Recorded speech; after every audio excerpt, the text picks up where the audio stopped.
Después de la Primera Guerra Mundial, el cine ya había alcanzado enorme consistencia y pronto se dio la consolidación de una gran industria. Estamos en los locos años 20. En esta segunda parte estudiaremos también el esplendor artístico del film mudo, concretamente las primeras corrientes. Comenzaban así los movimientos cinematográficos y la evolución del séptimo arte la vamos a contemplar a través de sus principales escuelas.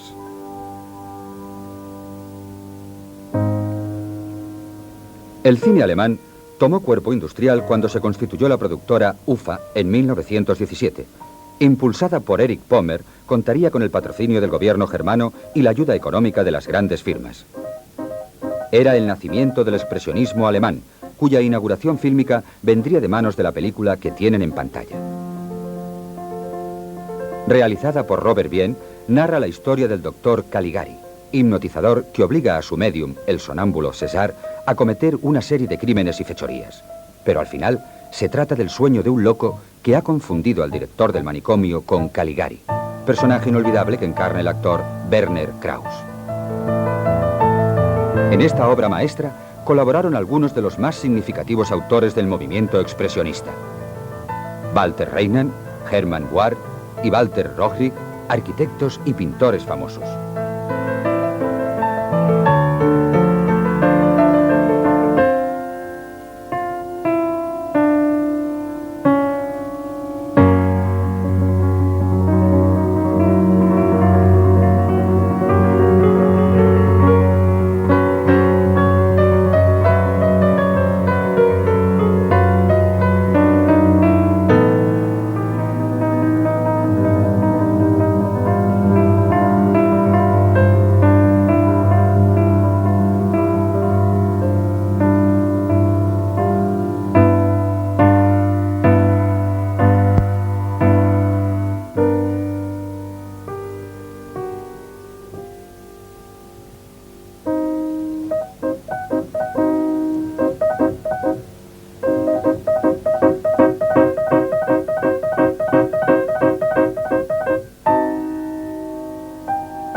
Mientras que en El Golem colaboró otro animador de la Bauhaus, Hans Polfing, arquitecto del Gran Teatro de Berlín.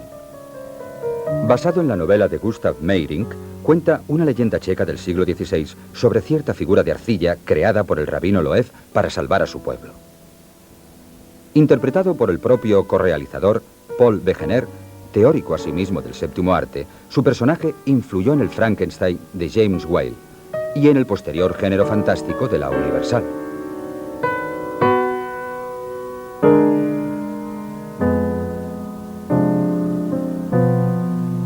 El expresionismo cinematográfico cabría definirlo como una corriente estética que intenta la evasión hacia los sueños, las pesadillas, huyendo de la triste realidad de la posguerra y dando a luz películas en que los conceptos filosóficos son mezclados con el onirismo, lo terrorífico y el sadismo, de forma extravagante, pero de gran calidad fílmico-artística.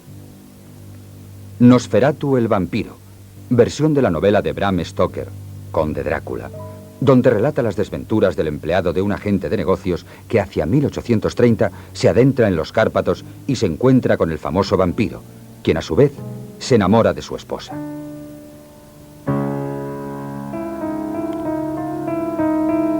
El decorado cobra gran importancia, junto con la iluminación y la expresividad de los personajes, lo cual ofrece un significado simbólico e incluso con premoniciones de carácter político.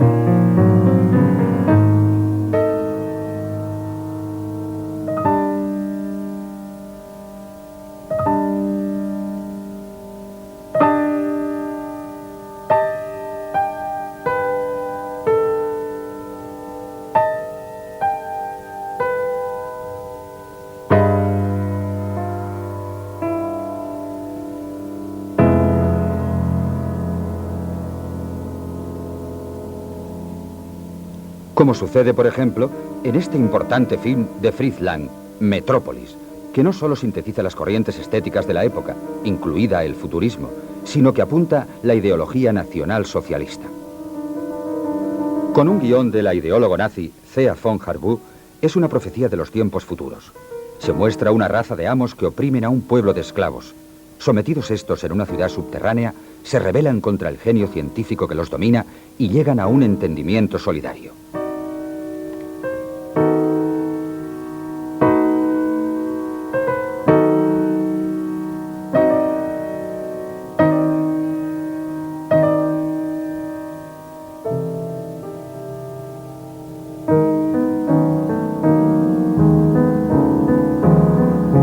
Sin embargo, su realizador, que antes estudió arquitectura y fue pintor, tendría que emigrar de Alemania con la llegada de Hitler al poder. Dentro del movimiento expresionista se han englobado por error otras películas famosas que pertenecen a diversas tendencias germanas. Tal es el caso del presente film del mismo Fritz Lang, Los Nibelungos, enclavada mejor en la corriente por romántica, del cual ofrecemos una secuencia del episodio titulado La muerte de Sigfrido, precisamente cuando éste vence al terrible dragón, que era manejado desde su interior por 3 hombres.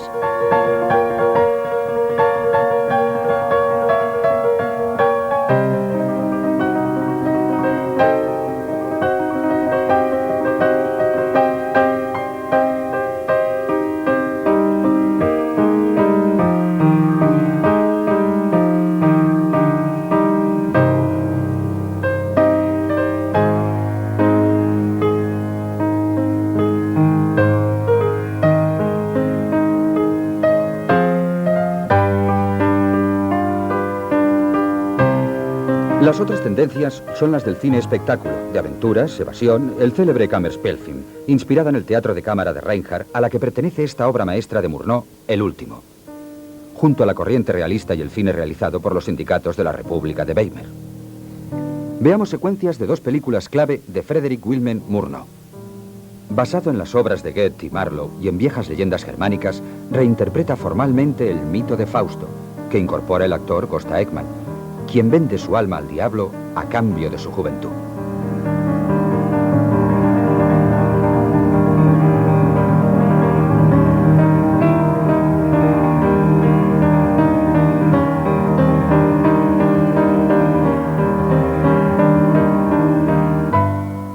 Mefistófeles es encarnado por Emil Jannings.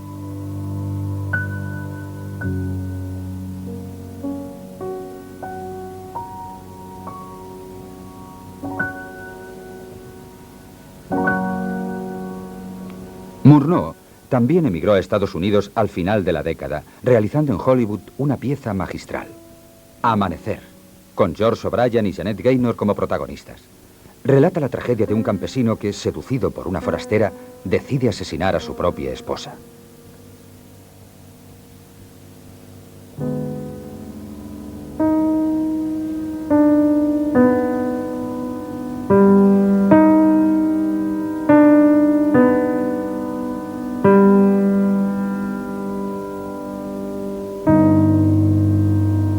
El estilo expresionista de Murnau, fallecido en 1931, se dejaría notar en esta popular obra de Hermann Sudermann, El viaje a Tilsit, escrita para el cine por otro de los pioneros y maestros del movimiento fílmico germano, Karl Mayer.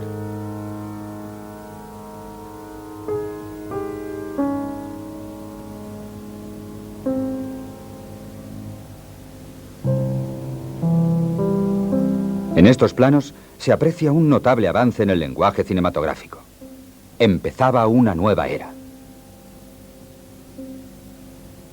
Paralelamente a la edad de oro del cine alemán, se revelaron los países escandinavos. Suecia por medio de la productora Svenska y Dinamarca a través de la Nordisk. Aquí vemos a la actriz Asta Nielsen en el papel de Hamlet. El cine danés comenzó imitando los dramas mundanos y al film de reconstrucción histórica italianos, apareciendo las Vamp como herederas de la moda latina. Algunas estrellas, como Teda Bara y la centroeuropea Pola Negri, emigraron a los Estados Unidos contratadas por la meca del cine.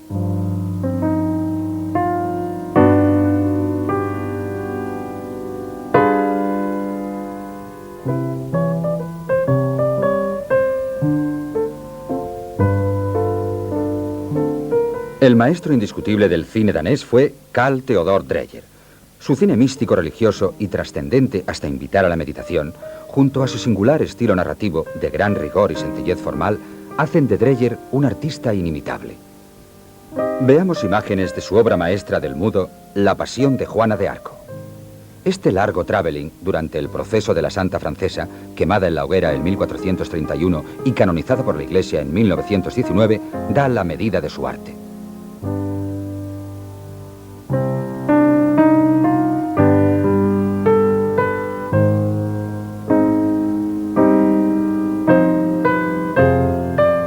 Interpretada por Maria Falconetti, se trata de un oratorio cinematográfico, donde su simbolismo es una imagen del alma y de la condición humana.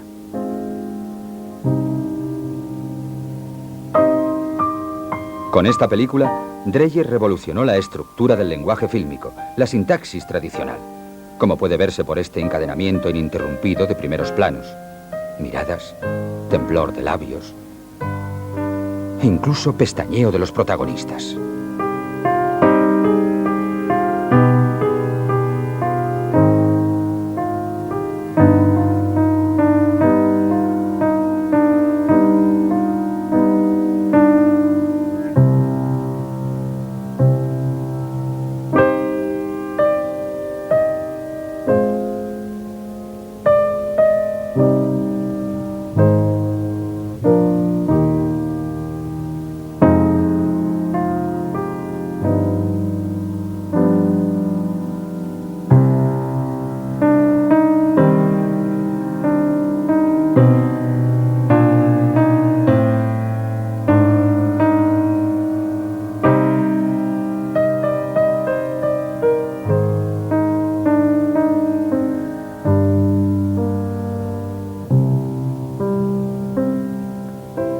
Por otra parte, la cinematografía sueca cobró fuerza al concluir el conflicto bélico mundial, especialmente de la mano de los actores Victor Sjöström y Moritz Stiller, quienes trabajaron como realizadores y se transformaron en maestros de la cinematografía de su país. Aquí lo vemos en esta pieza maestra de Stiller, El tesoro de Arne, que relata, basándose en la novela de Selma Lagerlöf, una historia nacional enclavada en el siglo XVI, cuando los mercenarios escoceses abandonaron Suecia tras una rebelión.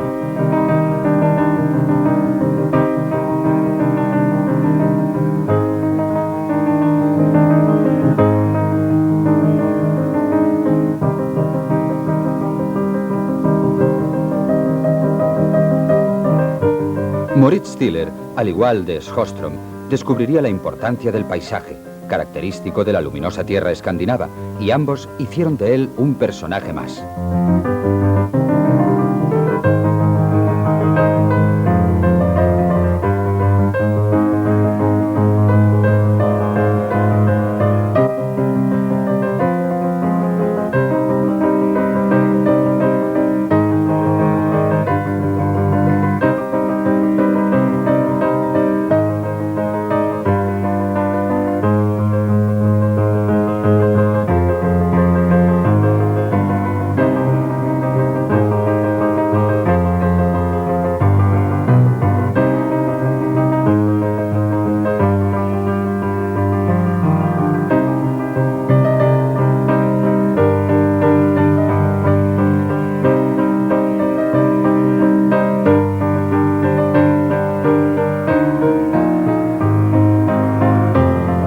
Observemos este conseguido flashback.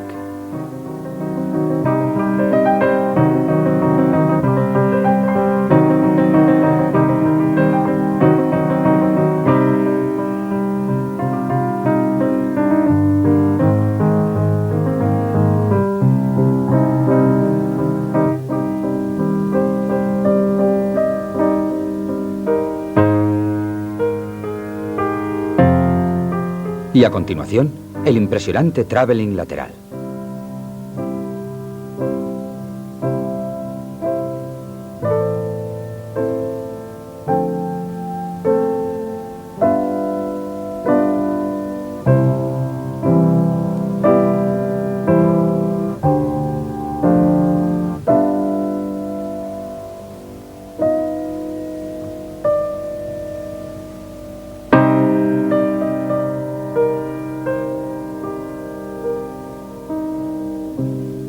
Victor Sjostrom realizaría La carreta fantasma y su coetáneo Stiller La leyenda de Gösta Berling, película que reveló a la famosa Greta Garbo antes de que los tres se establecieran en Hollywood.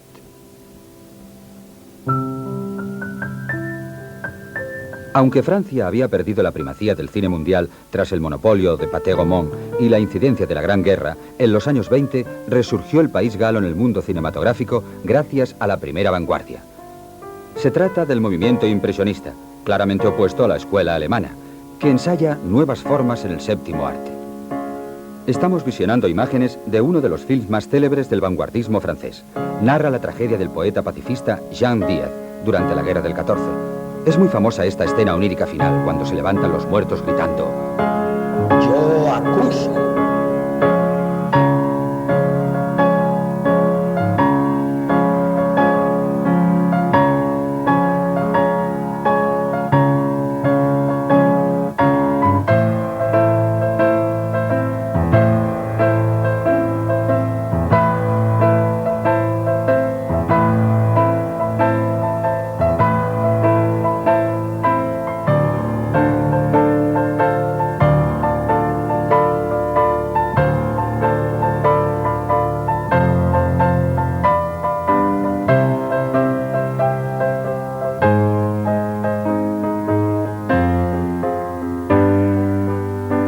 Realizado por el maestro Abel Gance, dentro de la estética de esa corriente creadora como La Rueda, dio a luz poco después su obra clave.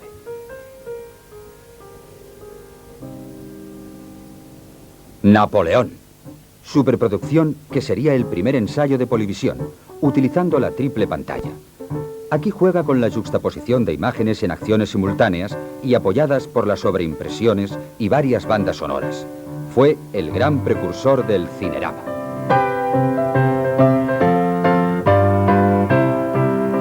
Con un tema de fondo español, Henry Roussel puso en pantalla otra película vanguardista, Violetas Imperiales, que cuenta la historia de una gitana encumbrada como artista en la corte del emperador Napoleón III y Eugenia de Montijo. Interpretada por la famosa cupletista Raquel Meyer, a quien vemos en pantalla, esta versión tuvo un remake sonorizado en 1932 y fue realizado por la Albatros, productora de los emigrados rusos en París.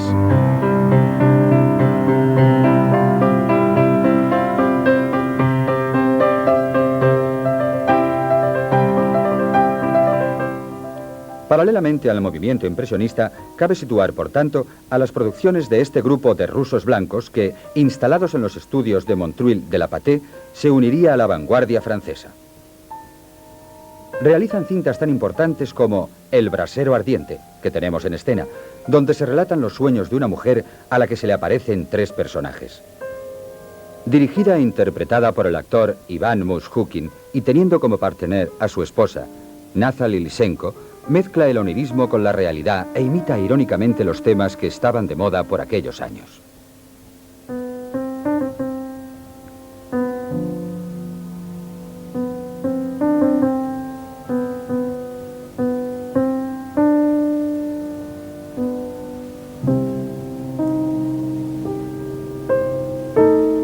Otro autor vanguardista, Jan Epstein, realizaría para la firma Albatros y el propio Mushkin un film sorprendente, El León de Mongolia. Narra las desventuras de un exiliado príncipe mongol. Aquí le vemos durante el rodaje de una película a bordo, que se enamora de una actriz de cine, pero al descubrir que es su hermana, regresa triunfante a su nación.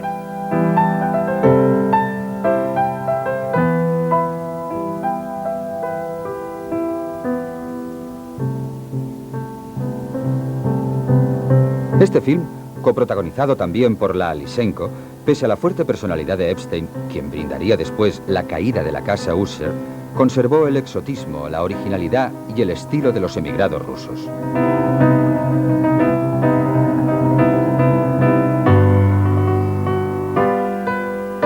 Sin embargo, otros autores galos surgirían en esa época de experimentación y esplendor artístico. El más importante, presente en la segunda vanguardia, sería el asimismo teórico René Clair. Este maestro, tras sus cortos París dormido, Entreacto y El viaje imaginario, se impuso con el largometraje Un sombrero de paja de Italia, con la misma productora, Albatros.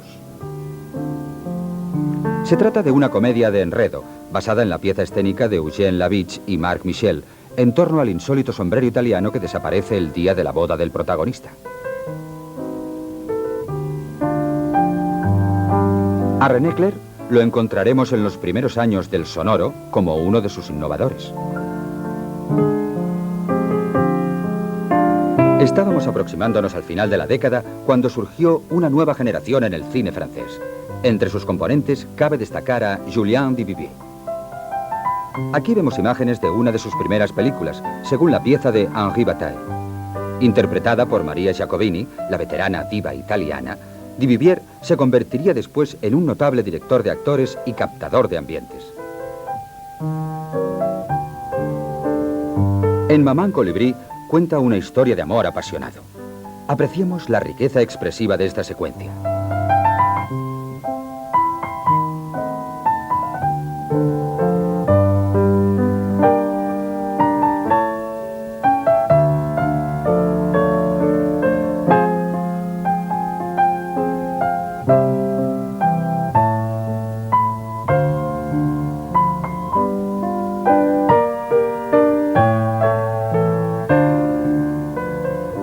Veamos la evolución del lenguaje fílmico.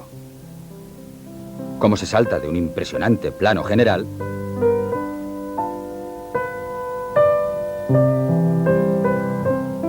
a un plano medio, para acabar con un picado.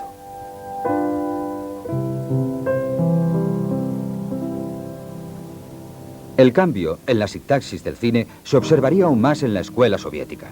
Dziga Vertov dio a luz en 1922 su Cine Ojo. Concede todo el poder expresivo a la cámara tomavistas y el montaje de las imágenes cobra un sentido ideológico determinado. El mismo año, Lev Kuleshov desarrollará en su laboratorio experimental otras experiencias sobre el montaje, apartando al film de la literatura y el teatro. Al tiempo que se funda en Petrogrado la célebre FEX, fábrica del actor excéntrico, a la que pertenece esta película, apareció en la lista cinematográfica la tríada de la escuela soviética, Eisenstein, Pudovkin y Dovzhenko, quienes desarrollarían sistemáticamente las teorías de sus predecesores y cineastas coetáneos. El principal teórico y clásico fue realmente Sergei Mikhailovich Eisenstein. Este cineasta ruso, que hizo del montaje la esencia del cine, enriqueció el lenguaje fílmico con su concepción interna de las escenas, produciendo secuencias antológicas por su juego de símbolos, luces y fuerza arrolladora. Vamos a ver la archifamosa secuencia de la escalinata de Odessa, perteneciente a esa obra imperecedera que se titula El acorazado Potemkin. Con una duración original de 6 minutos y 165 planos, Eisenstein dio una lección artística que todavía se estudia en las escuelas de cine de todo el mundo.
En esta cinta, Einstein insiste sobre una de sus aportaciones más significativas, la metáfora visual, y desarrolla el montaje de atracciones, montaje intelectual que le sería criticado por el sistema, ya que la gente no lo entendía.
Su siguiente film, Octubre, basado en el relato de John Reed, 10 días que estremecieron al mundo, no consigue el rigor cinematográfico del Potemkin.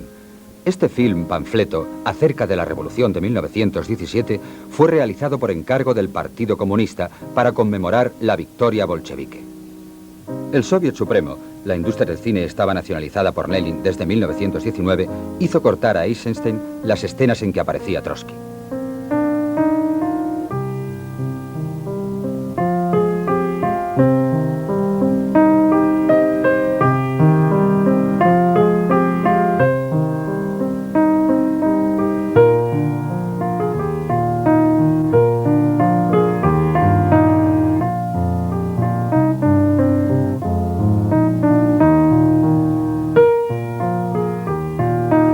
Vsevolod-Pudovkin le seguiría en categoría creadora. También en sus relatos épicos revolucionarios, el protagonista era la colectividad y el montaje la base de su cine. En cuanto a sus métodos de trabajo, pueden tomarse como referencia el contraste, la simultaneidad, las acciones paralelas y la asociación. Más desigual que sus colegas y censurado como ellos, ese poeta de la imagen que fue Alexander Dovzhenko tuvo un sentido más pictórico del séptimo arte. Aquí vemos una significativa escena de Arsenal. El protagonista será acribillado pero continuará caminando hacia adelante.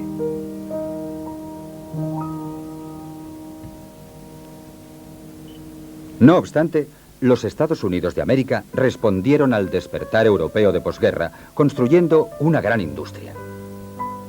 Hollywood, pequeña localidad californiana, se transformó en la meca del cine y se fundaron las grandes empresas productoras. De ahí que surgieran cineastas de la importancia de Cecil B. DeMille, heredero de las reconstrucciones históricas y del género bíblico europeos. Popular realizador que cultivaría además el western, la comedia de costumbres y el melodrama. Asimismo, aparecieron maestros como Robert Flaherty, poeta de la imagen, sencillo y primitivo, quien desarrolló el documental novelado. Estamos contemplando uno de sus films clave, Nanook el Esquimal, donde se sintetiza su postura y estilo creadores, la mirada tierna hacia el hombre y la naturaleza.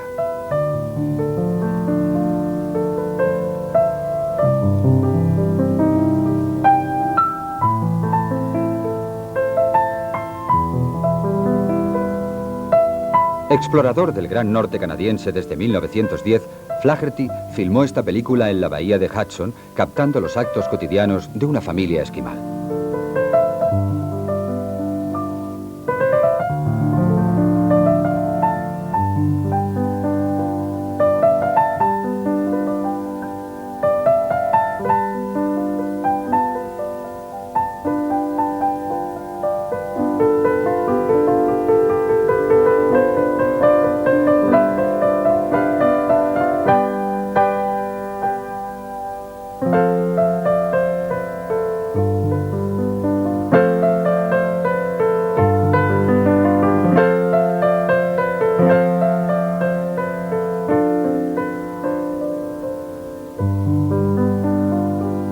Con todo, en esos años de esplendor y también de escándalo en el mundillo frívolo hollywoodense, llegarían diversos cineastas y actores europeos contratados por la gran meca del cine.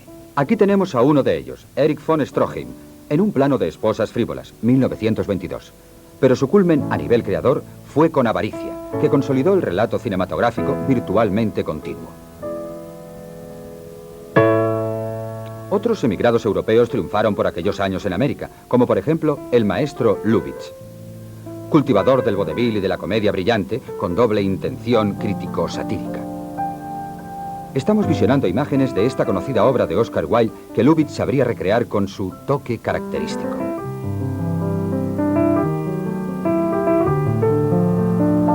Ahora vemos al actor norteamericano Ronald Colman, uno de los grandes galanes de aquella época. Observemos también la importancia de las miradas y el avance en la narrativa fílmica.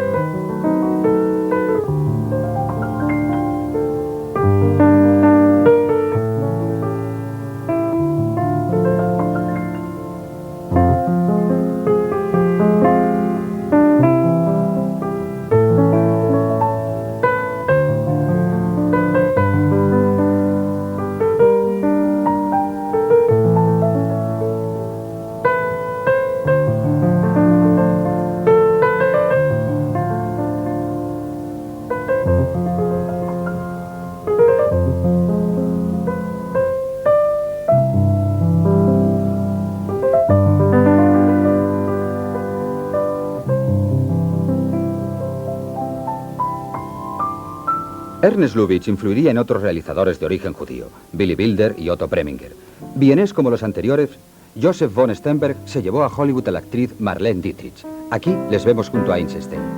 Sternberg, antes del Ángel Azul, triunfó en la meca del cine con dos retratos sobre cierto status USA del momento. Nos referimos en esos últimos años del film mudo a La Ley de Lampa, Underworld, 1927, y al que estamos visionando en pantalla. En Los muelles de Nueva York, narra la vida de un obrero portuario quien salva a una muchacha que se ha tirado al agua y se casa con ella.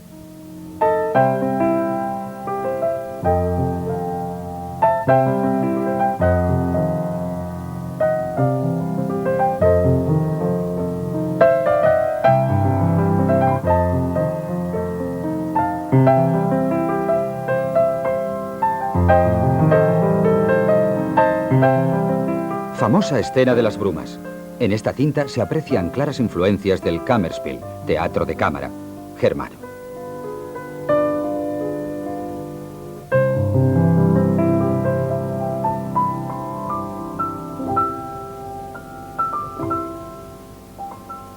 Por otro lado, el género western también cobraría auge durante los primeros años 20 con clásicos inolvidables. Así, pronto el héroe Tom Mix, a quien veremos cabalgando, iba a ser sustituido por epopeyas que estaban más unidas a la historia de los Estados Unidos.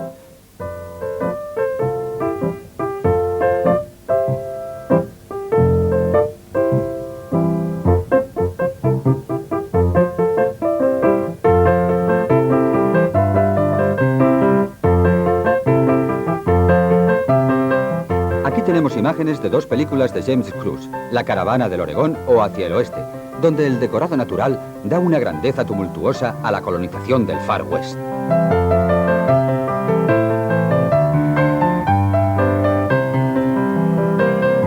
El Correo de la Unión relata el intento de secesión de California para anexionarse con México y el estado de Sonora.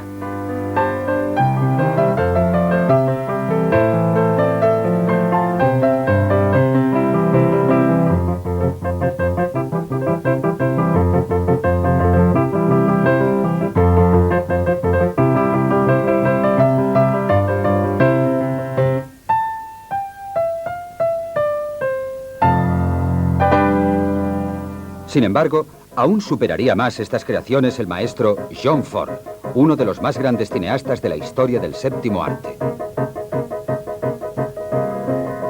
Contemplemos esta secuencia de una de sus obras mayores de la etapa muda, El caballo de hierro, donde a través de una sencilla trama sentimental que protagonizan George O'Brien y Mac Bellamy, ilustra el establecimiento del primer ferrocarril transcontinental en Estados Unidos. Con John Ford, el género western se elevó a la categoría artística, representando para los americanos lo que la canción de Rolando para los franceses. Género que contó con films de episodios tan populares como el que tenemos en pantalla. El serial Hacia el abismo, aparecían 2 capítulos por semana. Fue muy famoso el titulado Drama en la locomotora, donde junto a un ritmo trepidante cabe destacar sus logradas maquetas.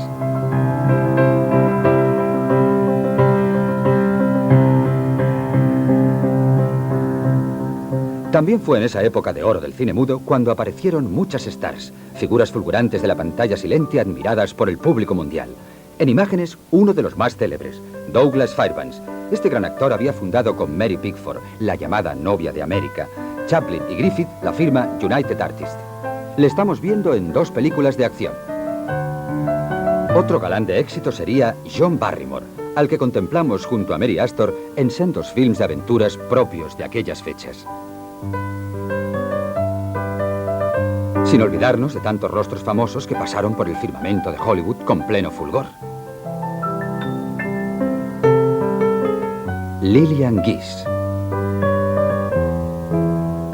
Marion Davies, La Perla Blanca, John Gilbert, Lon Chaney, Marlene Dietrich, rival de Greta Garbo, Mae Murray, Rodolfo Valentino. Se daba entonces la fabricación de estrellas para hacer soñar a los espectadores de todo el mundo.